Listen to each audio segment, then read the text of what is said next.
그럼 이 중에서 과거랑 조금 달라진 건 있나요? 사실 절차가 달라지지는 않았고요. 절차 사이에 간격이 좀 길어졌어요. 예전에는 신청부터 개시까지의 기간이 짧았다면은 지금은 법원의 사건 누적으로 인해서 그 기간이 길어졌습니다. 그 차이만 있을 뿐 연책 시기는 달라지지 않습니다. 뭐 그런 게 길어졌다고 해가지고 문제가 있거나 뭐 이런 건 전혀 없나요? 제 생각에는 문제가 있는 건 없고, 다만 문제는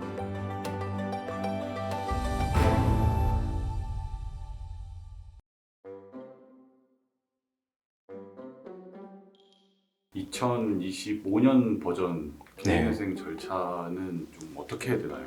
저랑 상담하는 분들이 가장 많이 하는 질문 중 하나가 바로 앞으로 절차는 어떻게 됩니까? 이런 거예요. 제가 많이 설명을 했고 또 영상에서도 소개를 했지만 최신 버전으로 또 한 번 설명을 드릴게요. 오늘 제가 말씀드릴 절차는 전체 절차 중에 가장 중요한 핵심적인 절차고요. 7가지입니다. 신청, 금지, 보정, 개시, 집행, 인가, 면책. 7가지 절차입니다. 첫 번째는 신청이에요. 신청은 무엇의 신청이냐? 개시와 금지를 신청하는 겁니다. 신청은 채무자의 행위고요. 신청을 하려면 준비물로 신청서와 첨부 서류가 필요합니다. 이것을 변호사 사무실에서 준비를 해서 제출하는 것이 바로 단계의 시작이라고 할 수가 있겠죠. 그 다음으로 채무자가 신청을 했으면은 그에 대응하는 법원의 행위가 있어요. 그것은 2가지인데요. 하나는 금지명령입니다. 금지명령은 신청일로부터 대략 일주일 내에 나오고요. 금지명령의 효과로서 채무자에 대한 모든 독촉이 금지가 되고 추심도 금지가 됩니다. 금지명령으로 법원의 행위가 다 끝나는 건 아니에요. 우리는 지금 신청 단계에서 금지와 개시를 구했잖아요. 근데 아직 개시 결정을 내리려면 법원이 확인해야 될 것들이 있습니다. 그 확인을 하기 위해서 보정명령이라는 것을 내려요. 보정명령을 쉽게 말해서 법원이 궁금한 점을 적어서 채무자에게 보내는 거예요. 그것에 대한 답변을 해달라. 채무자는 이것을 받고 보정서를 제출을 하게 되고요. 이 절차를 거치게 되면은 다음 단계인 개시 결정을 내리게 돼요. 개시의 효과는 무엇이냐? 독촉이 금지가 되고요. 그리고 변제계획안이 1차적인 검토를 마쳤다는 겁니다. 독촉이 금지가 되는 건 아까 금지명령의 효과와 동일하잖아요. 맞아요. 동일한 거예요. 동일한 효과를 주는 거고요. 변제계획안이 1차 검토가 됐다는 거는 아직 변제계획안이 확정된 거는 아니지만 너가 제출했던 대로 일단 변제금을 내봐, 이렇게 하는 거예요. 이때 가상계좌도 열리기 때문에 변제금을 납입을 하면 됩니다. 이 부분에서 중요한 게 있는데, 그러면은 첫 번째 변제금은 개시 결정이 났을 때 내는 건가요? 라는 부분을 많이들 궁금해하세요. 이게 용어의 차이인데, 일단 첫 번째 변제금을 개시 결정이 났을 때 내는 거는 아닌데, 변제금을 첫 번째 납입하는 거는 개시 결정이 났을 때예요. 뭔 말인가요, 이게?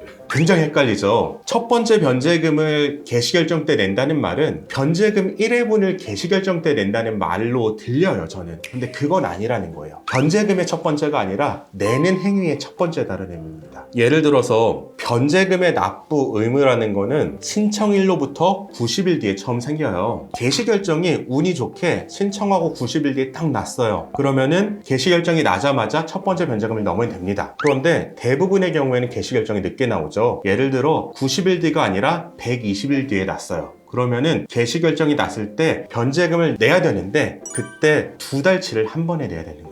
이제 개시까지 받았으면은 채무자 입장에서 해야 될 건 일단은 끝났다고 할 수 있어요. 이제는 채권자의 시간이에요. 채권자가 채권자 집행 기일까지 채무자의 변제 계획안에 대한 이의 신청을 할 수가 있습니다. 그 이의 신청을 받아서 법원이 판단을 하고 대부분의 경우에는 개시 결정 난 그대로 인가 결정이 내려지게 됩니다. 인가 결정까지 받은 다음에는 더 이상 채무자의 행위도 없고 채권자의 행위도 없고 법원의 행위도 없고요. 채무자는 모든 변제금을 다 낸 다음에 법원에 면책 신청을 해야 돼요. 새로운 신청이죠. 면책 신청을 내게 되면 법원은 면책 결정을 내립니다. 이것으로 개인회생의 모든 절차는 마무리가 됩니다. 그럼 보통 네. 내가 신청을 하겠다, 그러니까 변호사와 상담을 하고 개인회생이 완전 끝나는 데까지 평균적으로 얼마나 걸린다고 봐요? 대략 40개월 걸린다고 보시면 돼요. 내가 개인회생 하려고 마음먹고 변호사 상담을 했다. 빨리빨리 진행하면은 40개월 뒤엔 다 끝납니다. 보통 36개월인데 4개월은 준비 기간으로 보면 되겠네요. 36개월인데 1개월은 준비 기간이고요. 첫 납부 시작이 3개월 뒤니까 40개월이 되는 거죠. 그럼 이 중에서 과거랑 조금 달라진 건 있나요? 사실 절차가 달라지지는 않았고요. 절차 사이에 간격이 좀 길어졌어요. 예전에는 신청부터 개시까지의 기간이 짧았다면은 지금은 법원의 사건 누적으로 인해서 그 기간이 길어졌습니다. 그 차이만 있을 뿐 연책 시기는 달라지지 않습니다. 그런 게 길어졌다고 해가지고 문제가 있거나 뭐 이런 건 전혀 없나요? 제 생각에는 문제가 있는 건 없고, 다만 문제는 채무자가 미리 변제금을 모아두지 않는다면 문제가 생길 수 있겠죠. 무슨 말이냐면은 예전에는 채무자 중에 개시결정이 나올 때까지 변제금을 미리 안 모아놓으신 분들이 있었어요. 이게 개시결정이 신청일로부터 5개월 뒤에 나오면은 3개월치 변제금만 내면 되니까 아무 문제가 없었는데, 지금처럼 뭐 10개월 뒤, 1년 뒤에 나오면은 뭐 10개월치 변제금을 한 번에 내야 되잖아요. 불가능하죠, 현실적으로. 이래서 채무자의 과실로 문제가 생기는 것이 있을 뿐 개인회생 제도에 있어서는 문제가 생기는 건 없어요.